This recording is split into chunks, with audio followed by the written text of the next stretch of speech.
Goed. Ons is besig om te kyk na die verskil tussen die breë pad en die smal pad. En ek het maar net weer, soos wat ek maar altyd doen, en die van julle wat my ken, dat julle weet, ek is 'n prentjie mens, en ek het net vanmôre vroeg in my stilte tyd vir die Here gevra om vir my 'n prentjie te wys, want ons praat nou van 'n breë pad, en ons praat van 'n smal pad, en ek het vir julle toe ons begin het gesê, baie van julle het hierdie plakate al gesien, wat mense gemaak het oor hierdie breë pad, wat al die sondes op is, en dan die ou smal paadjie, wat nou min mense op is, wat jy alles net reg doen, en die een gaan hel toe en die een gaan hemel toe, dis nie waar volgens dit nie, volgens hierdie skrif in Matteus 7 nie, maar ek het ook net besef, en ek het my antwoord gekry by die Here, hy het vir my so mooi gewys, dat dit nie twee paaie is nie, dis nie 'n breë weg, wat ons op is, of ons is op 'n smal pad nie, ek het so mooi duidelik gesien, 'n breë pad, en in die middel, is daar 'n pad wat afgebaken is deur die woord, en dis waaroor ons vanaand gaan praat. Die smal weg is afgebaken deur die woord van God, deur die beginsels en die riglyne wat die woord van God vir ons gee. En soos julle verlede week kon agterkom met al die skrifte wat ons gelees het onder die pad, is dat dit God se wil is, dat hy wil hê ons moet op die pad loop, en hy het vir ons hierdie woord gegee, wat vir ons die riglyne gee, en vir ons sê, as jy hierdie beginsels en riglyne wat ek vir jou gee in my woord, as jy dit toepas in jou huwelik byvoorbeeld, dan stap jy op die smal pad. My woord is die lig vir jou op hierdie smal pad, en dis die pad wat ek wil hê jy moet loop, dit is my wil vir jou. En daarom het hy ons sy woord gegee, want hy wil hê ons moet daar loop, dis die manier hoe hy vir ons leer. Goed, nou as ek nou nie hierdie beginsels toepas nie, het ons verlede week gesien, dat ek dan dwaal. Julle onthou jy gaan van koers af. Nou kry nou vir julle hierdie prentjies in julle kop, dis hierdie breë pad, maar in die middel is daar nou, sien dit paaltjies of wat ook al, die riglyne van die woord, en ek is op hierdie smal pad. Die oomblik as ek begin compromise, dan tree ek uit, buite daai paaltjies, wat die riglyne van die woord vir my afbaken, begin uit God se lig van sy woord uit beweeg, en ek begin na die breë pad toe gaan. Dan is ek op die breë pad, en hoe verder ek weg is, van die woordbeginsels, waar God se lig is, gaan ek beweeg ek nader na die duisternis toe. En hoe nader ek aan die einde van daai pad, breë pad is ek so maklik beskikbaar, dat Satan my kan gryp. Ok? Solank as wat ek op die pad van die Here is, want onthou, hoekom is dit nie twee aparte paaie nie? Want almal wat 'n kind is van die Here, loop op sy pad. Nou die breë pad is ook sy pad, maar daar's beperking. Die smal pad is presies die regte pad, wat hy wil hê ons moet loop. Goed? So, ek wil net graag hê, julle moet daai verskil net weet, dat julle moet weet, dit is nie twee aparte paaie nie. Yes, asseblief, 22 vers 2 staan. In die middel van sy straat. Ja. In die weerskante van die rivier, maar ek los die weerskante van die rivier uit. In die middel van sy straat was die boom van die lewe. Uitsa, daar is die antwoord. Openbaring 22 vers 2.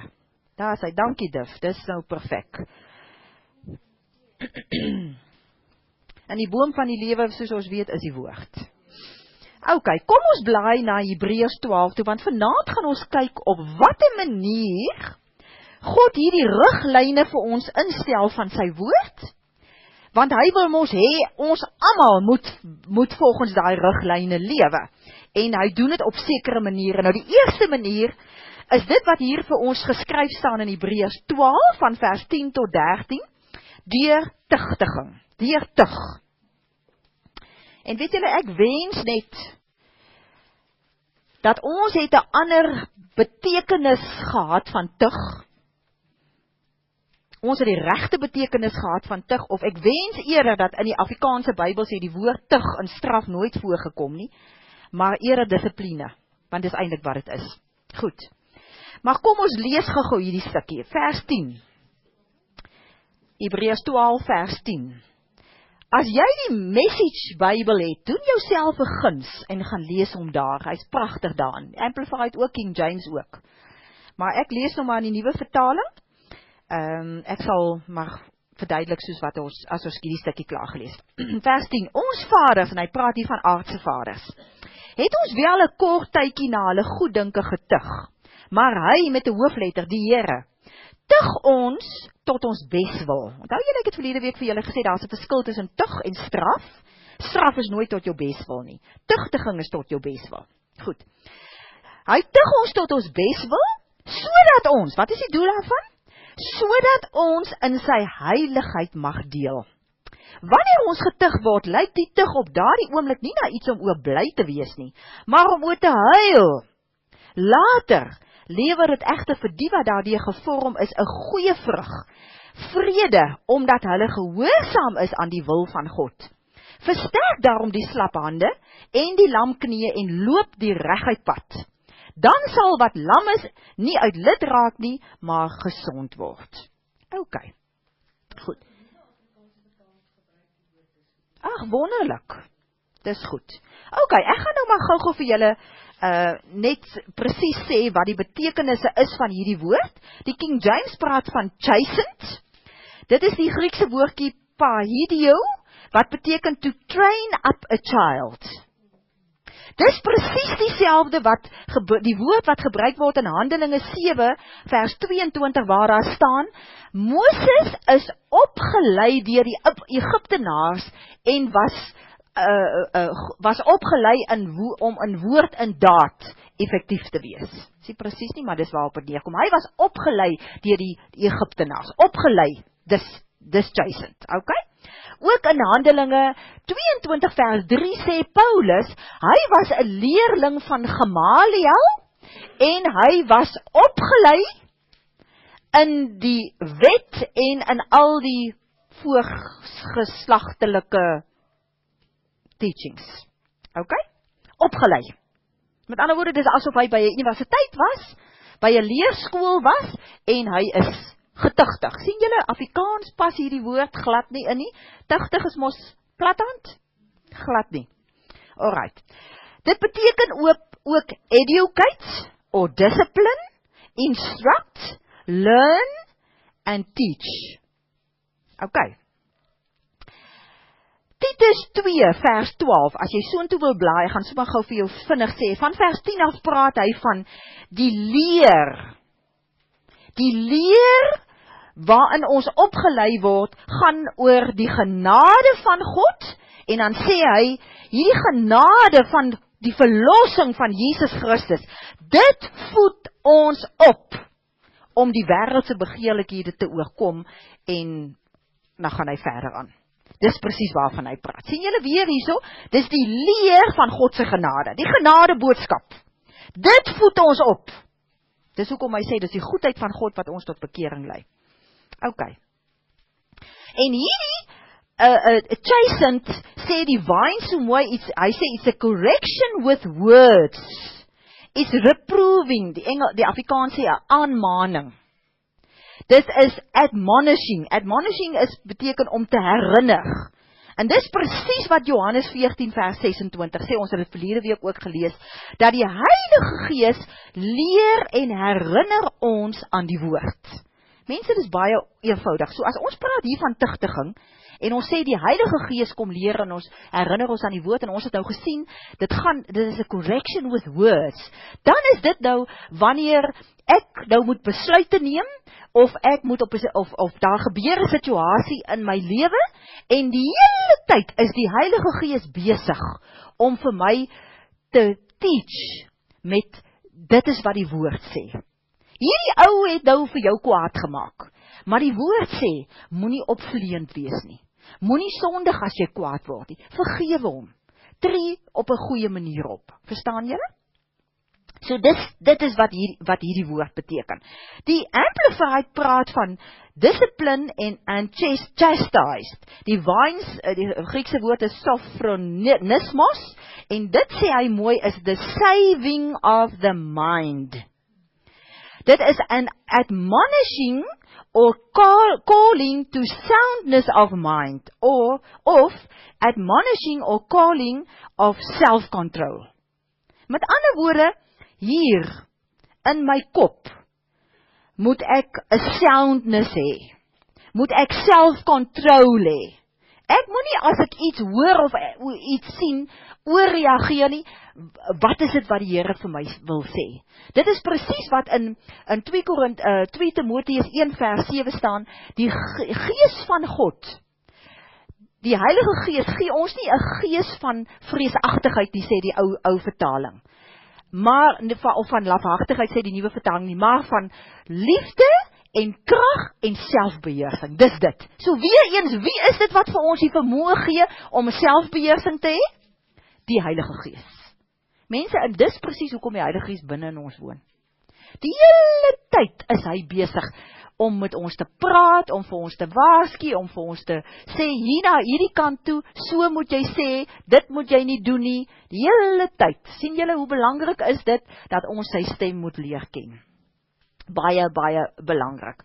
Goed, nou ons het nou gesien hier, die doel van hierdie tugtiging, vers 10, is om in sy heiligheid in te gaan, om sy heiligheid deelagtig te word. Wat beteken heiligheid? Dit beteken separation to God. Afgesondig vir God, dit beteken maar net om soos God te wees. Nie soos die wêreld nie. Ek is nie afgesondig vir die wêreld nie. Ek is afgesondig vir God. Ek dink soos God, ek praat soos God, en ek doen soos God. Die Vine sê ook mooi, what is wrong for God is wrong for me. What's right for God is right for me. Dis wat heiligheid beteken. En ek dink julle weet almal in Filippense 1 vers 6 staan daar dat God het 'n werk in ons begin. En hy sal dit end uitvoer tot op die dag van die wederkoms, wanneer ons heilig en onberispelik voor hom sal staan. En dis presies hierdie proses. Hoe doen hy dit? Deur die Heilige Gees. Heilige Gees wat ons altyd herinner aan sy woord. Okay? Sodat daar 'n Christus gestalte in ons moet kry. Kom ons blaai gou na 1 Petrus 1 toe. 1 Petrus 1 vers 14 tot 16. Ons gaan net gou daar lees van die heiligheid. As gehoorsame kinders, sien, hier kom ook die gehoorsaamheid en ons gaan nou by dit uitkom. As gehoorsame kinders, moet julle nie julle lewe inrig volgens die begeertes wat julle vroeër gehad het, toe julle God nie geken het nie. Nee, soos hy wat julle geroep het heilig is, moet julle ook in julle hele lewenswandel heilig wees. Daar staan immers geskrywe, wees heilig, want ek is heilig. So dis God se plan, en daarom kom die Heilige Gees gedurig om vir ons te kom herinner aan die woord, hoe ons moet praat volgens die woord, hoe ons moet dink volgens die woord, hoe ons moet optree volgens die woord. Goed. Presies dieselfde gedagte, blaai gou na Efesiërs 5 toe.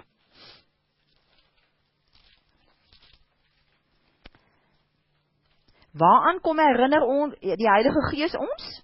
Aan dit wat die woord sê. Dit wat God se wil is, né?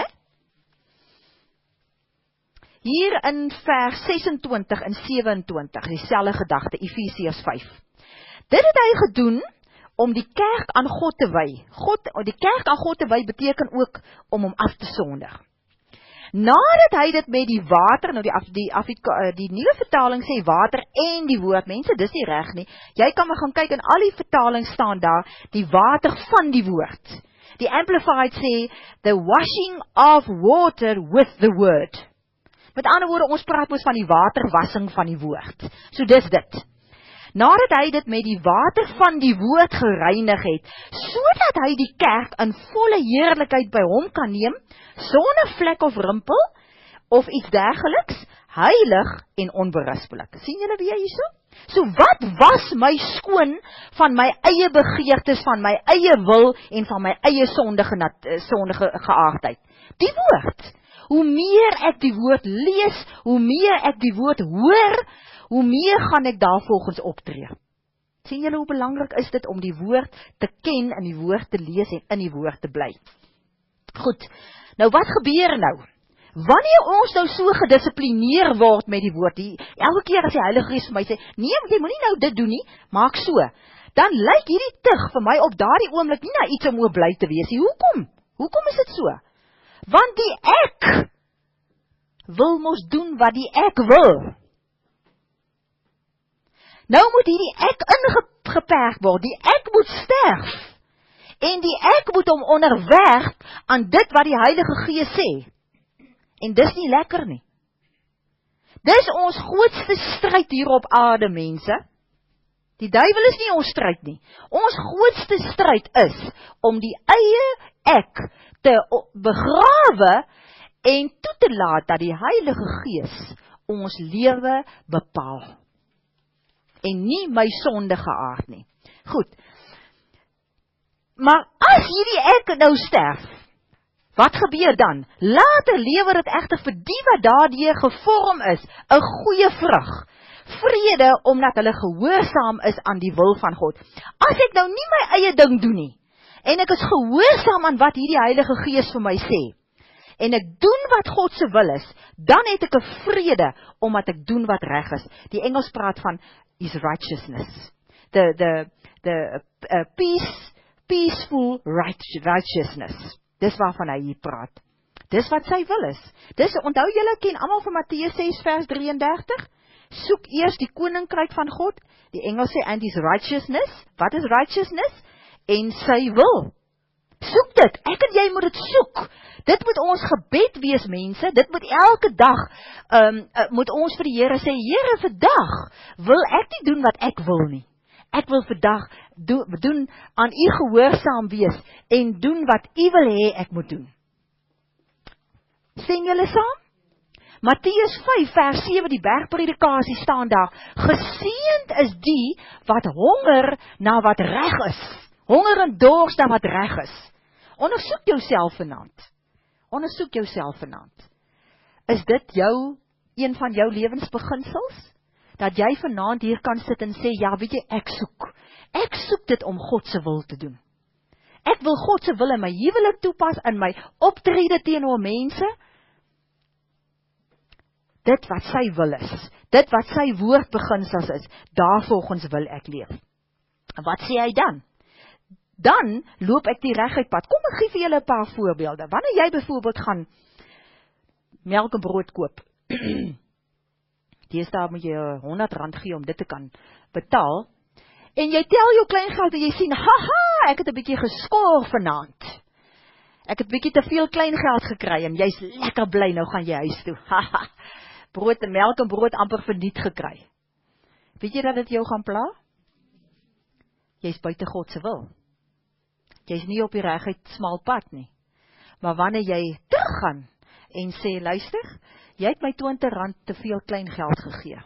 Weet jy wat gebeur dan? Hierdie vrede. Vrede omdat jy gehoorsaam was aan die Heilige Gees. En omdat jy binne sy wil is. OK? As iemand aan jou kwaad gedoen het, iemand het jou beledig, iemand het jou sleg gesê, iemand het vir jou vertel, jy is so slegte mens, man, die see kan jou nie afwas nie. So sleg is jy. Wat kan jy doen? Jy kan of vir hom terug sy fortune vir hom vertel, jy gaan geen vrede hê nie. Jy gaan daai nag onrustig loop slaap, of jy kan onmiddellik net stil bly en sê, weet jy, ek vergewe jou. Ek vergewe jou, ek spreek jou vry. Die ek is nie lus om dit te doen nie. Die ek voel nie om dit te doen nie. Die ek voel om vir hom 'n klap te gee. Maar wanneer jy gehoorsaam is aan die wil van God, is dit hierdie vrede. Want hoekom? Dis oorwinning. Dis oorwinning oor die vlees, en jy het op die pad geloop wat die Here wil hê jy moet loop, en jy het op die regte manier opgetree binne sy wil. Jy weet, wat doen ons gewoonlik wanneer mense aan ons kwaad gedoen het? Ons wil weer terug kwaad doen aan hulle. Wat is die Here se manier van doen? Wat sê hy vir ons in Romeine 12? vers 17 af vers 21 sê, moenie kwaad met kwaad vergeld nie, maar vergeld kwaad met goed. So as iemand aan jou kwaad gedoen het, iemand het jou verneuk, of iemand het van jou geskinder, moenie nou weer iets loop doen om hom terug te kry nie. Dit wil jou vlees doen. Die ek wil dit doen. Wat gaan die Heilige Gees vir jou sê? Gaan jy en gaan doen iets goeds aan hom. Dis God se manier van doen. Dis wat die wil van die Here is. Dan loop jy binne die smal paadjie waar sy lig, die lig van sy woord is. Goed, so met ander woorde, hoe leer hy my? Deur die Heilige Gees wat my herinner aan die woord, Johannes 14 vers 26. Hebreërs 8 vers 10 en vers 11 sê gee vir ons wat die nuwe verbond, en ek wil net gou vir jou daar lees. Hebreërs 8 vers 10 sê, dit is nou die verbond wat ek met Israel na daardie dae sal sluit, sê die Here. Ek sal hulle my wette in die verstand gee, en op hulle harte sal ek dit skrywe. Ek sal hulle God wees, en hulle sal my volk wees. Dan hoef niemand meer sy medeburger te leer en vir sy broer te sê, jy moet die Here ken nie. Hulle almal klein en groot sal my ken. Nou is ons weer terug by Matteus 7, onthou julle? Van nie elkeen wat sê Here, Here, sal in die koninkryk van God ingaan nie, maar net die wat my wil doen, en almal wat sy wil doen, die gaan hy sê, ek ken julle, maar as ek nie sy wil doen nie, gaan hy sê, ek ken julle nie. En die skape ken die herder se stem, en die herder ken die skape se stem. So hierdie twee gaan saam. God my ken en ek ken hom. En hy sê, in die nuwe verbond, sal ons almal hom ken. So dis moontlik vir elkeen van ons wat hier sit. As jy sê jy's 'n kind van die Here en jy's in die nuwe verbond, dan is dit vir jou moontlik om hierdie Heilige Gees se stem te hoor. Want daar's soveel mense wat sê, ja, maar ek hoor nooit die Heilige Gees se stem nie. Begin sensitief raak. Begin bid en vra, Here, ek wil u stem hoor. Want hy is die hele dag besig om met jou te praat. Ek wil vir jou na nog 'n voorbeeld toe vat om hierdie hele gedagte te verduidelik. Blaai na Openbaring 3 toe. Openbaring 3, vers 19 en 20.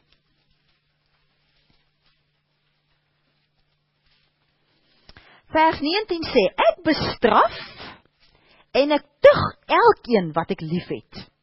Ek wil net gou vir jou, ek weet mense sukkel verskriklik met hierdie ding. Hierdie ding van God straf. Ek wil vir julle sê, in die ou verbond en in die Ou Testament, onder die wet, was dit so. In die Nuwe Testament, onder die nuwe verbond, straf God niemand nie. Ok? 1 Tessalonisense 5 vers 9 sê, ons is nie bestem om gestraf te word nie. Romeine 8 vers 1 sê, daar's geen oordeel vir ons wat in Christus is nie. Reeds in Psalm 103, van vers 1 tot 6, gee hy vir ons die weldade wat God vir ons gedoen het. Hy praat van die kruisdag. Hy sê, hy het ons sondes vergewe, hy het ons siektes genees, hy het ons gered van die graf, hy het vir ons die jeugdige krag van die arend gegee, en hy het ons met eer en heerlikheid gekroon. Dis die opgesom, die funksies wat hy vir ons gedoen het aan die kruis. Dan gaan hy af en hy praat van sy liefde en sy ontferming, en dan in vers 10 sê hy handel nie met ons volgens ons sondes nie. So dit beteken nie, as jy nou gevloek het of gelieg het of lelik was met iemand, dan breek jou wasmasjien nie.